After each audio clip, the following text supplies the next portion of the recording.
out I was going to be emceeing again tonight, I thought, I should come up with another story, right? So I've told a lot of them in small groups and several times over the course of the last few days, so I'm thinking, what haven't I had told? So I finally thought of one, but I've never told it before. So I didn't know if it was one of those stories where you had to be there or not. So I sat Marie down and I asked her to listen to the story to see if it was funny in the telling or if it was just funny experiencing it. And she's laughing hysterically through the whole thing, and so I'm thinking, oh good, this is going to go over well. And then I realized Marie wasn't entirely herself.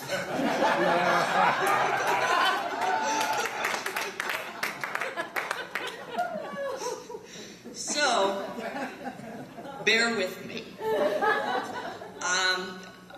Last month, my mother was 88 years old, and my mother and I went off to Europe together, and we spent a week in Paris and a week in Prague. And on our last, we just saw a lot of stuff, and the trip was generally pretty good. It was, there were moments where I had to say to myself, she's 88, cut her some slack, she's 88, cut her some slack. But generally, we got along pretty well. Last day of the trip, we had to check out of our hotel in Prague, and our train was leaving at like 6 o'clock that night, and we had a lot of time to kill. So I said, well, we haven't seen that famous clock down on St. Nicholas Square, and we should go down there and hang out. So we did. So after we saw the clock, it's like 2. Train's at 6. So we had some ice cream. We bought a beer mug. Finally, we see this little like mock train. You've seen them for tour. It's kind of a tour bus, open air tour bus thing that looks like a little train.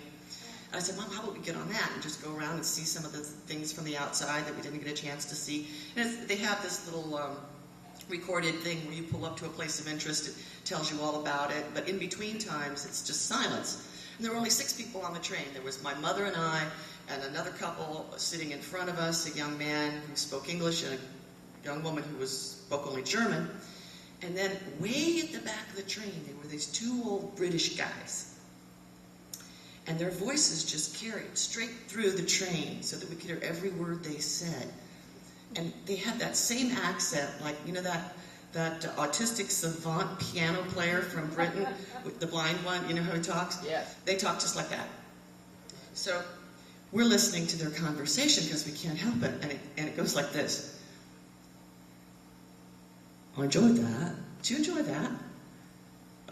Yes, I enjoyed it very much. Did you enjoy it? I did. I enjoyed that very much. And you? Did you enjoy it? Yes, I did. I enjoyed that. I enjoyed that very much. Did you enjoy it? I did. Enjoyed it. I enjoyed it very much. Honest to God, I am not lying. This went on for 10 straight minutes. My mother's trying to stifle laughing. I'm trying to stifle. The kid in front of us is trying to stifle laughter. The German girl has no clue what's going on. The kid's trying to explain it to her, but it doesn't translate. She's just looking like completely bewildered. We go on a little further. The guy says, it's a beautiful city. Lovely city.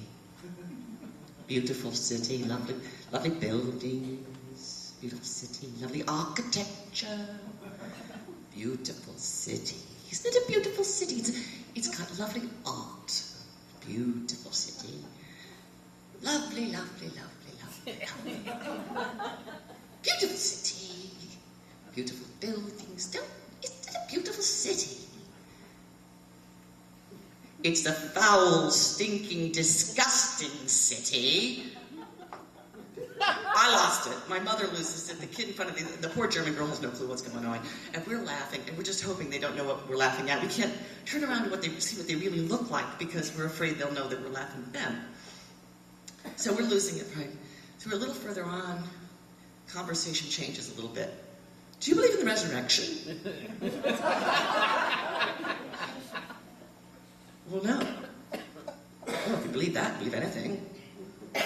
I think if you believe that, believe anything. Yes, if you believe in the resurrection, you believe anything. Yes, if you believe in that, believe anything. This went on for a really long. Then it changed to, The enunciation is difficult to understand. Yeah. Very difficult. Never been properly explained to me. No. Enunciation is very difficult to understand. That's right. Never been properly explained to me. I find the enunciation difficult to understand. That's right. It has never been properly explained to me. Another 10 minutes of this. Finally, the tour ends. We're getting off of the tour bus. I'm helping my poor little mother off the train. And off to my left, I hear, "Did you enjoy that?"